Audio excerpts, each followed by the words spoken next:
daily stand up for 11:20. And as you can tell, it's just me today. Yuri has some production issues that he's dealing with, but this leads into the topic that I want to talk about today, which is gaining flexibility. It's important in the realm of cybersecurity. This is important in IT in general. It's important in life and applicable to any situation that you might find yourself in. But we will talk about it with a lens of cybersecurity and talk about it with a lens of just business in general as well. Maintaining flexibility is critical in today's day and age. Why? Because so much is changing all the time, whether it's a technology change, whether it's something blew up that was fine yesterday and the server melted, or this application took an update and now it doesn't work anymore, or a user got phished, we got attacked, whatever. Constant changes to our environment have become the norm. So, how do you combat that? You combat that by maintaining flexibility. A couple of key points in how you best do that. First, establish some ground rules before you get into a situation. I can talk about this stand up as an example. Yuri and I talked when we started this thing, and we said, we're going 5 days a week no matter what. And if that means that only one of us is going, then one of us is going to do the stand up. And we had that established before we even started. We knew what was going to happen if one of us couldn't make it, so that when we're in a situation like today and Yuri's got these issues to deal with, it's okay. We already have a plan. We know what we're doing. I'm doing it solo and we're going. So, tip number one, establish your ground rules for a situation before you find yourself in that situation.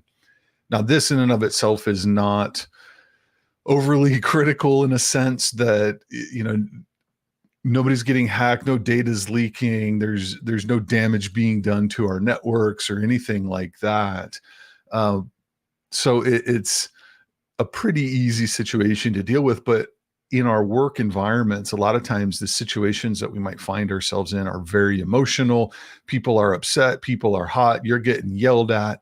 And when you've got that kind of emotional pressure, it can be very difficult to make good decisions in the moment and make logical decisions, because you get into this flight or fight mode where you just want the yelling to stop, and you will focus on how do I get the yelling to stop, as opposed to how do I make the right decision for the situation that I'm in. Logic can go out the window. So that's really the main reason why that's the number one tip for me, is establishing rules first so that you can take emotion out of your decision making. The second thing I would say is, I've seen this a lot in my career as an individual contributor, as a leader, as a manager. People will often look for reasons to not move forward. People will look for excuses to stop, or people will look for excuses to not even start.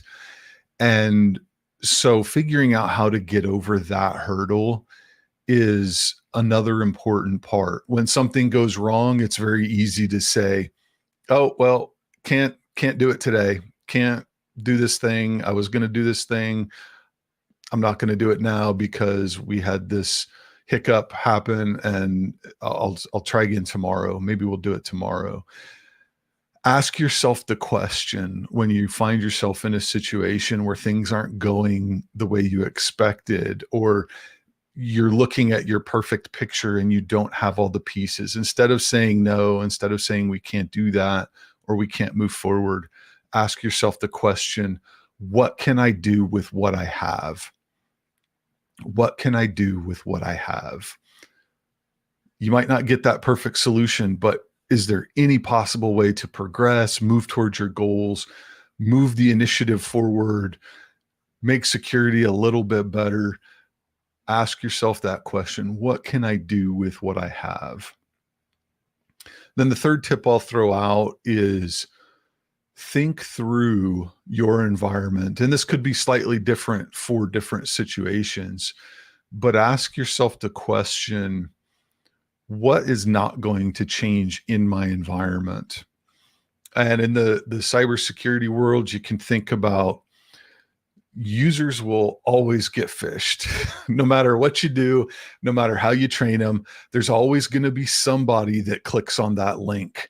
There's always going to be somebody that responds to that text. There's always going to be somebody that takes that phone call and gives out some piece of relevant information that is going to allow for an intruder to get in. Accept that as something that's not going to change no matter what you do, no matter what you try. There's always going to be somebody in a moment of weakness, in a moment of tiredness, in a moment of forgetfulness, they click on the wrong thing or they have the wrong conversation and some piece of information gets out there. That's where it becomes really important to think about your second and third level defenses and make sure that those are in place. Just putting one line of defense out there is not enough. It will get breached at some point. So that's one of those things when I think about cybersecurity and what's not going to change. A user's always going to get phished at some point, and you need to be ready for that. Another thing that I think is always going to be the same is CFOs are always going to be worried about the bottom line. That's always going to be their concern. A good CFO is going to be concerned. How much does this cost? How much does this make? How much are we spending? And so you think about in your space where you've got to have conversations with people in finance, people in accounting, and you've got to go in to pitch a new service, pitch a new software application, some new thing that you've got to buy. Just keeping in mind what's not going to change about this situation. The CFO is always going to care about certain things, or the director of finance, or whatever level you are working with, that accounting or finance person is always going to be concerned about specific things. So you can use that to your advantage, knowing that that's not going to change.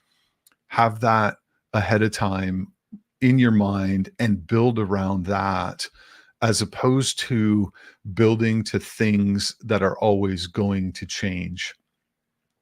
In this case, we planned ahead knowing that, hey, it's very likely on any given day, one of us, Yuri or I, could get interrupted by some of the other projects we're involved in.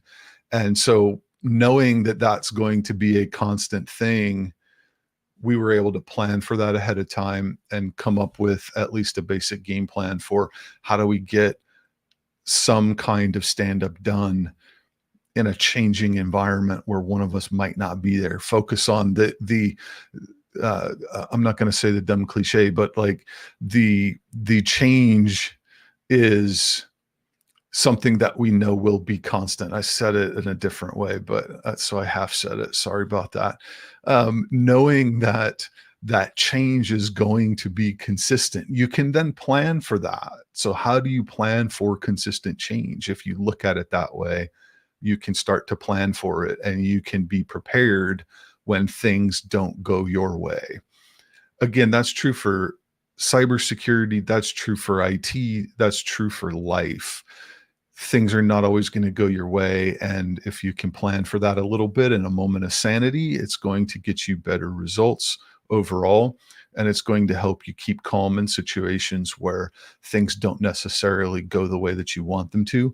And it's going to allow you to make progress on your goals, on your objectives for your individual career, for your team, for your department, and for your business.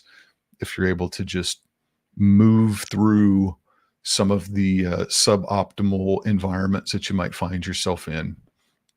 So keep that in mind going forward today and in the future. And we should have Yuri back tomorrow. We've talked a little bit about zero trust as a topic and diving into some of the more important or primary elements of zero trust. So we'll potentially be doing that for the rest of this week. And in the US, it is Thanksgiving this week. We will still do stand-ups. I'll do them by myself if you're too busy eating turkey. But we do have that major US holiday this week. So thoughts are on turkey and mashed potatoes as we get towards the end of the week. But we will be here every day this week doing our stand-up. So with that, have a good day. We will talk to you soon.